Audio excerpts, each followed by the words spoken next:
Today we will start with the topic periodic table.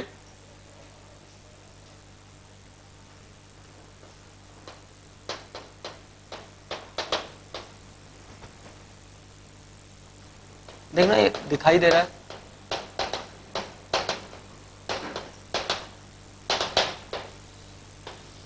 Lavoisier classification. So Lavoisier divided the elements into two types. One is metals and non-metals. Metals, the elements which have property of giving electrons. For example, we can take case of sodium, where sodium shows the tendency to give electron. Magnesium, aluminum, and then there are non-metals. Non-metals, the elements which have property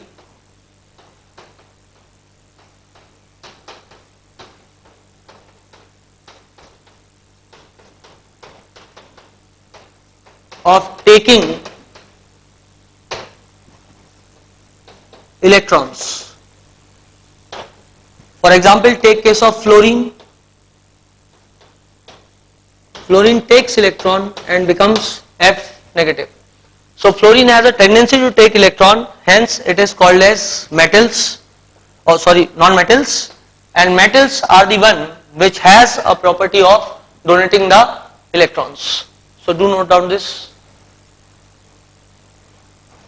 The main drawback of this classification was that no position was given to metalloids, or nothing was told about the metalloids, that is the elements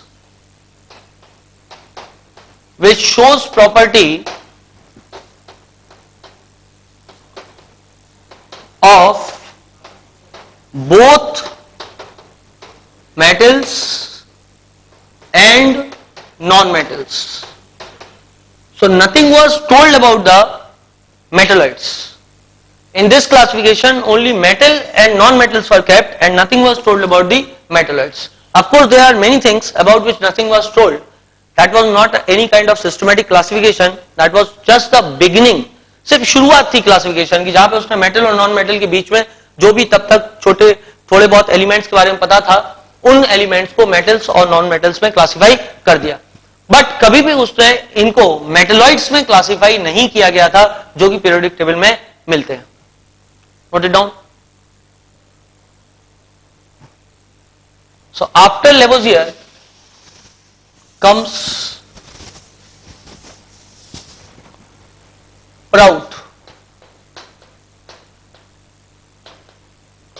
Prout's classification.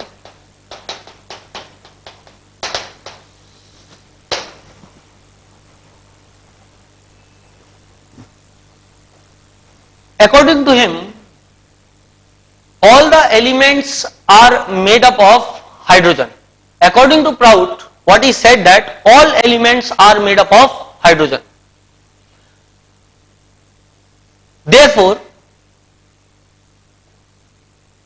he told that the atomic weight of all elements will be the multiple of atomic weight of hydrogen. For example, take case of sodium. So sodium has atomic mass of 23, and according to Prout it is made up of only hydrogen. Therefore there should be 23 hydrogens which is making one sodium. That is, the mass of sodium, the mass of hydrogen is 1. According to Prout, this element will be made up of what? This element is made up of 23 hydrogens. Prout said that all elements are made up of hydrogen and their atomic mass is, or their atomic mass is simple multiple of atomic mass of hydrogen. The main drawback of this Prout classification is that with the discovery of fractional weight elements, for example, take case of chlorine, the fractional weight of chlorine comes to be 35.5. If the fractional weight of chlorine is 35.5, we cannot say that the chlorine is made up of 35.5 hydrogen. Or example, let us take case of strontium where its atomic weight is 87.5. We cannot say that the strontium is made up of 87.5 hydrogen because half hydrogen has no existence. Therefore, this classification also did not work.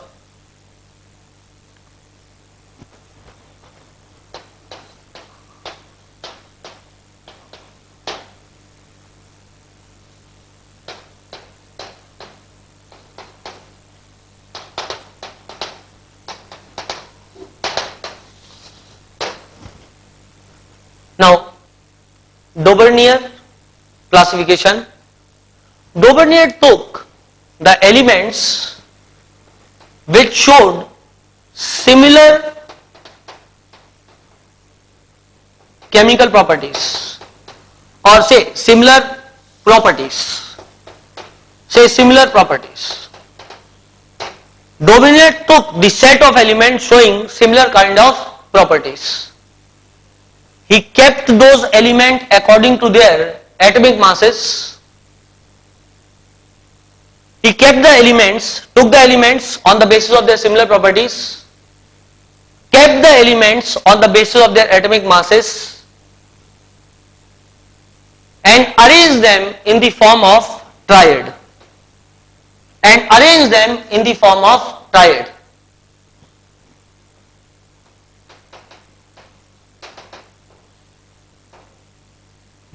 The elements showing similar kind of chemical properties or say properties were arranged in the form of a triad.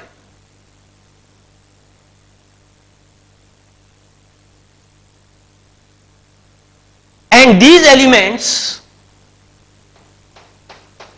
for example, take case of lithium, sodium, potassium. The atomic mass of lithium is 7, potassium is 39 and that of sodium is 23.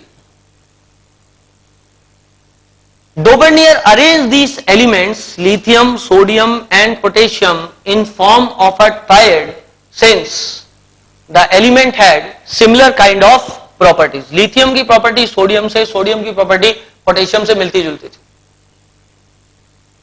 ना सिर्फ उसने इन elements को arrange किया बल्कि यह भी बताया कि एटॉमिक मास लिथियम का लिया जाए और सोडियम का लिया जाए, इनको प्लस करके डिवाइड किया जाए 2 से, मतलब लिथियम और सोडियम के मास का एवरेज किया जाए तो the atomic mass of sodium will be obtained. Now 7 plus 39 divided by 2, that is 46 divided by 2 बराबर 23, which is equal to mass of sodium. So Daubernier took the elements, arranged them on the basis of similarity of properties. He also told that the atomic mass of middle element is the average atomic mass of lithium and potassium.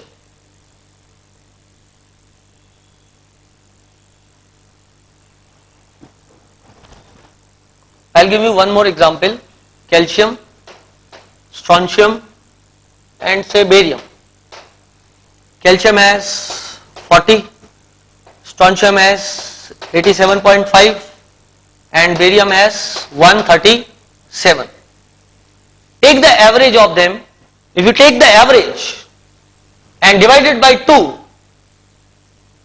the mass will come something around 88.5. That means it is approximately equal to 87.5.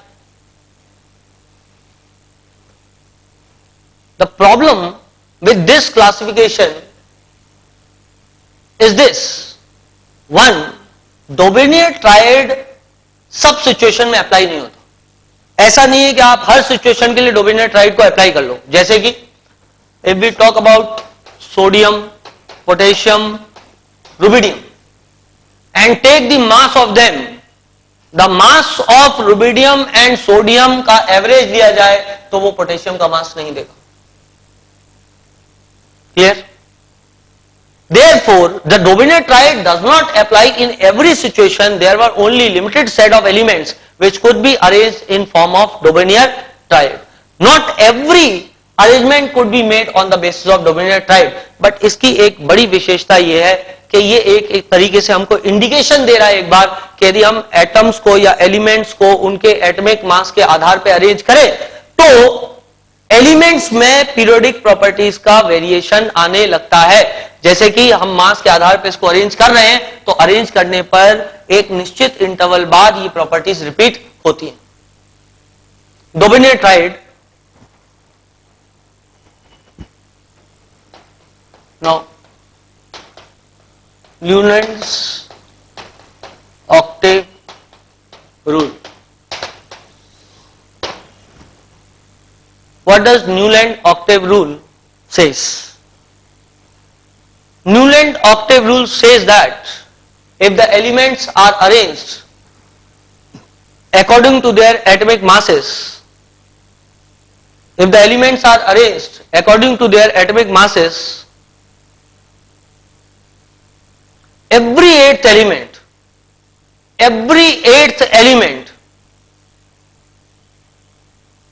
tends to repeat its properties. If the elements are arranged according to atomic masses, यदि elements को उनके atomic mass के आधार पर arrange किया जाए तो हर आठवां element properties को रिपीट करना शुरू कर देता है. Let us see it here.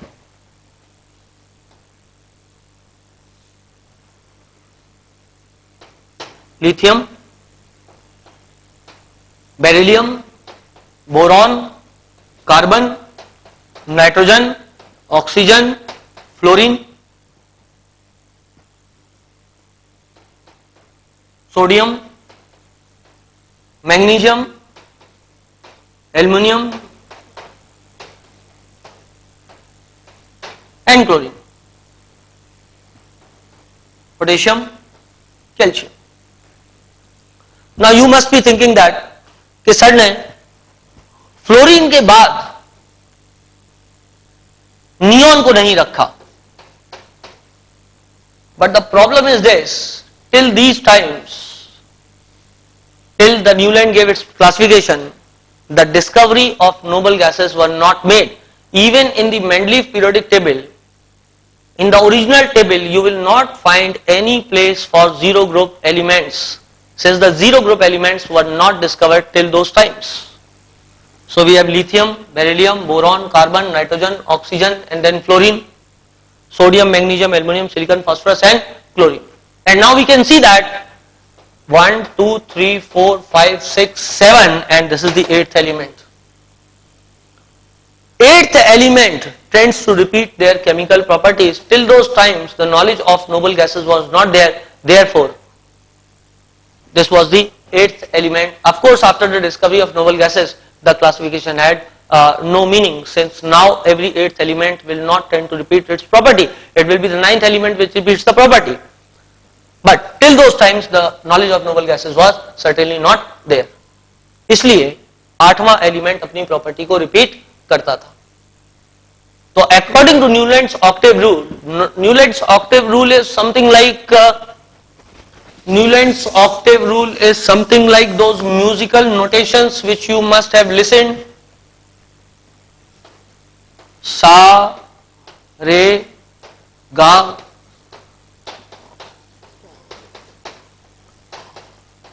and then once again Sa. So these are musical notations 1, 2, 3, 4, 5, 6, 7 and then there is 8th one. So Newland's classification or Newland's octave rule is like those musical notations where every time you sing this sa re ga ma pa da ni sa, at 8th place again sa repeats. Wrote it down.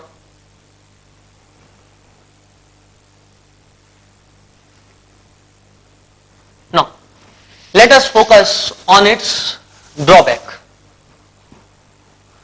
The main drawback is that the classification did not give any place to those D block elements or did not created a special place for D block elements. Of course, till those times very few elements were known till those times, but whatever the elements were known, they were not given a very good position. Matlab, there was no separate block that was provided for D block elements. It was only below.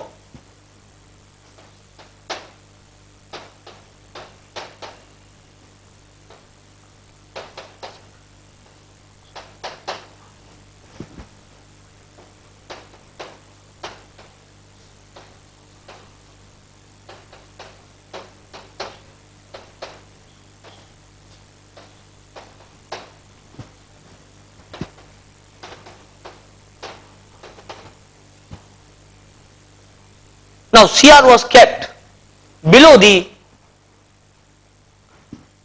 aluminum. Cr was kept below the aluminum. Titanium was kept over here. Fe was kept over here. Now if you see the properties, know how the oxygen resembles in property to the Fe. Oxygen is a metal. Sorry for that. Fe is a metal. The oxygen and sulfur are non-metals. So the property of this Fe is not same as the property of these elements. Therefore, know how the position of chromium could be placed below boron or aluminum.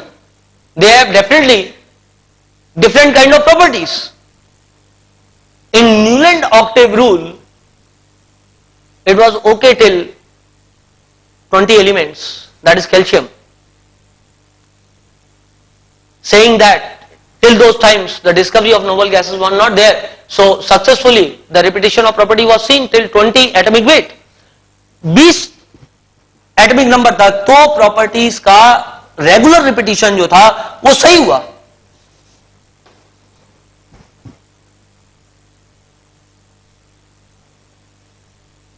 But after that, the D block elements were kept below the P block elements. They don't resemble in their properties. They don't resemble in their properties. Therefore, the Newland's octave rule का जो disadvantage है, वो biggest disadvantage ये है. Number one, after discovery of noble gases, you can write the disadvantages or drawback of this rule. You can write drawback of Newland's octave rule. The drawback was, number one,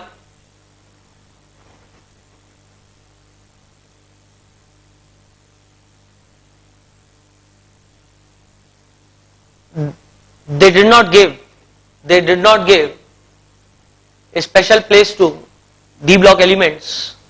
They did not give a special place to D block elements. Rather, they were kept just below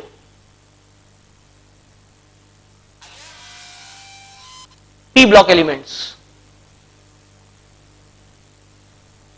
and certainly their properties does not resemble. Their properties does not resemble.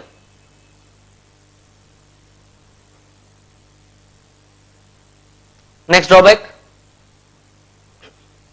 after the discovery of noble gases,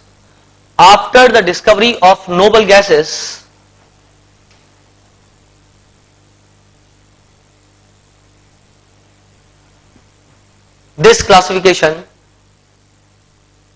did not work, since Now it was the ninth element at which the properties would have been repeated. It is the ninth element at which the properties would have been repeated. Obviously, this is also sure that after 20, today as we know the periodic table, there will be 10 extra D block elements that will come in between. Therefore, it will be the 18th element repeating the property. Therefore, the classification does not stand after the discovery of this D block elements. A lot of D block elements were discovered thereafter. Now, Lothar-Meyer curve.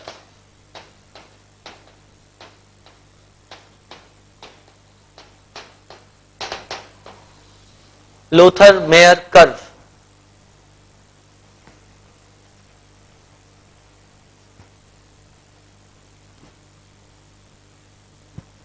Now, Lothar-Meyer plotted the elements on a curve.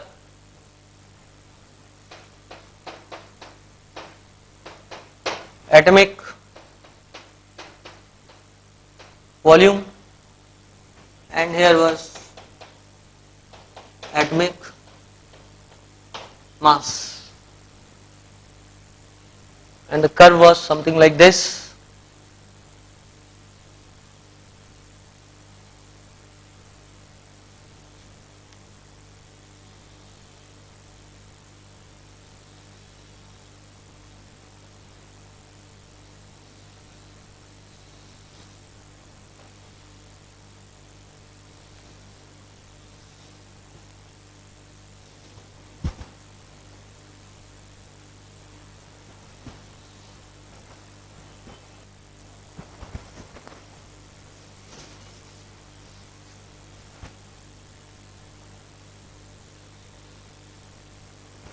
Like this. On the peak of the curve,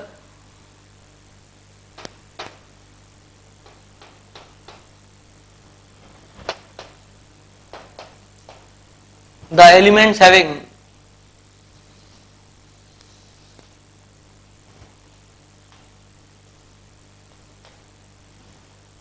maximum volume were kept.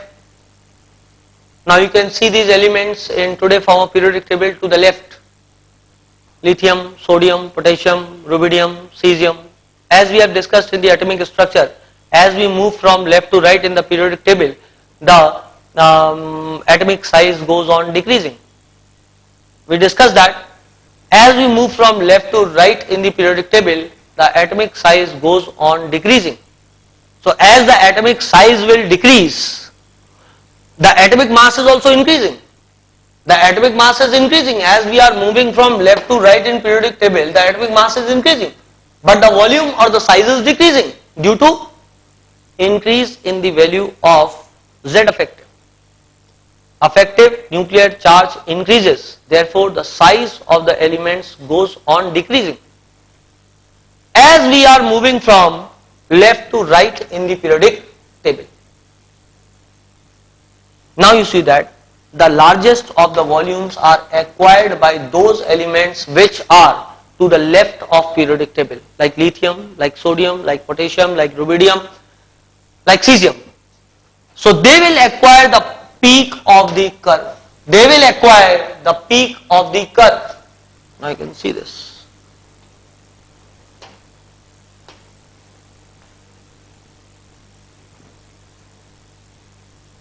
And the less electropositive elements will acquire a position on descending part of the curve. See, if you notice this, the atomic mass has increased from this place to this place. The atomic mass has increased, but the atomic volume has decreased. And we know this as we move from left to right in the periodic table, the mass will increase, the volume will decrease. And the simple reason is that the Z effective will go on increasing. Now you see this, here the atomic mass has increased although the volume has decreased. if you see this ascending part of the curve, on this ascending part of the curve, electronegative elements will be there. Now, if you see, what has happened actually, on this part of the curve, the mass has increased furthermore. Mass और ज़्यादा increase हो गया है, and volume has been less. Rather, I will plot them more lower here, and volume will be something like this, lesser than the volume of the beryllium. So as we are moving from left to right in the periodic table, the mass is increasing and the volume is decreasing. This is evident by this Lothar-Meyer curve. Now, again the sodium will come. So, till now I have told you about three things. Number one, the most electropositive elements were kept on the peak part of the curve, like lithium, sodium, potassium, rubidium and cesium. Now, the less electropositive elements were kept on the descending part of the curve. For example, take case of beryllium over here. Why this has come on descending part of the curve? Because obviously the volume of beryllium cannot be as great as volume of lithium. Obviously the volume of lithium will be greater when compared to the beryllium. और ये भी बात सकते हैं कि beryllium का मास जो है वो लिथियम से ज्यादा होगा. Now, also I have told you that the most electronegative elements will acquire the ascending part of the curve. The most electronegative elements will acquire the ascending part of the curve. You can see over here, I can write over here, fluorine, it is acquiring the ascending part of the curve. Also note one thing, you see always, the peak of the curve is always sharp. If you can notice that, the peak of the curve is always sharp. But if you note the curve, you will see this, the minima of the curve is somewhat broad or blunt. It is broad because at the minima of the curve, the position to metalloids were, the position to D block elements or transition elements was given. In the upcoming lectures, we will learn about the lanthanide contraction, we will learn about the D block contraction, where we will see that the size of the elements does not vary a lot as we move along the transitional elements.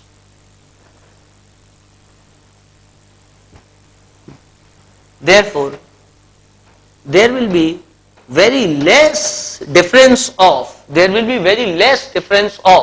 their atomic volumes when their atomic mass increases. On plotting them, the elements will lie closer to each other, therefore the part appears broad. Whereas you cannot compare the size of sodium with the size of the element of its own period. इसके period के element से इसके size को आप compare नहीं करेंगे क्योंकि sodium का साइज उससे काफी ज्यादा बड़ा होगा. But as far as the D block elements are concerned, या ट्रांजिशनल एलिमेंट, वहां पर साइज का वेरिएशन उतना बड़ा नहीं आता है, इसलिए ये कर्व जो है ब्लंट दिखाई देता है जब हम इसको D block elements के लिए देखते हैं. So this was about the Lothar-Meyer curve. Lothar-Meyer did four things. Number one, he kept the elements having the highest of the volumes at the peak of the curve. That was done with lithium, sodium, potassium, rubidium and cesium.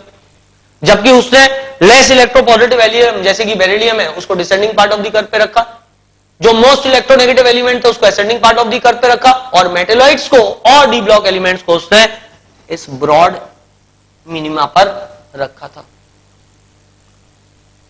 Now what is the drawback of this? What is the drawback of this? Lothar-Meyer curve. What is the drawback of this Lothar-Meyer curve? The main drawback is that if somebody plots 117 elements, although Lothar-Meyer never did that till those times, Obviously, very less elements as compared to 117 were known. Mendeleev kept almost 63 elements in the periodic table and Lothar Meyer and Mendeleev worked at the same time. So obviously उस समय तक 117 element के बारे में बिल्कुल भी नहीं पता था, 60-65 एलिमेंट हैं. But even if somebody keeps these elements on the curve and then you start reading about their properties, beryllium यहाँ रखा हुआ है, then you have magnesium over here, then you will have strontium over here, sorry, calcium, beryllium, and then strontium, and then barium. It becomes really difficult to study 117 elements and do remember them also.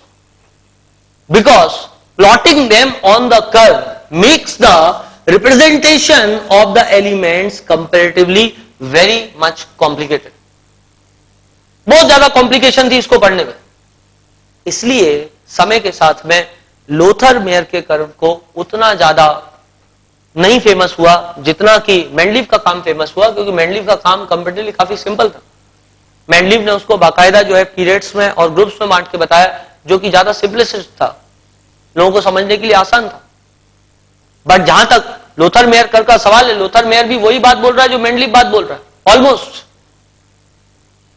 Lothar Meyer said that when the elements are arranged according to their atomic masses, they tend to repeat their property after a regular interval of time.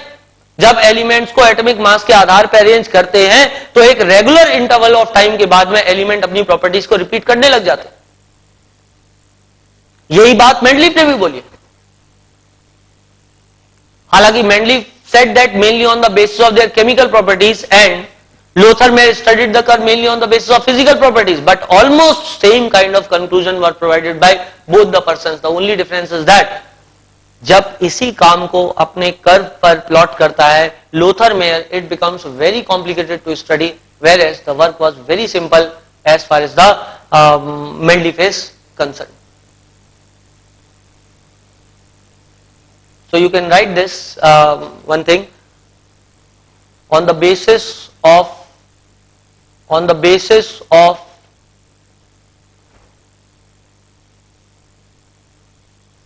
Lothar Meyer curve, it was inferred that elements tends to repeat their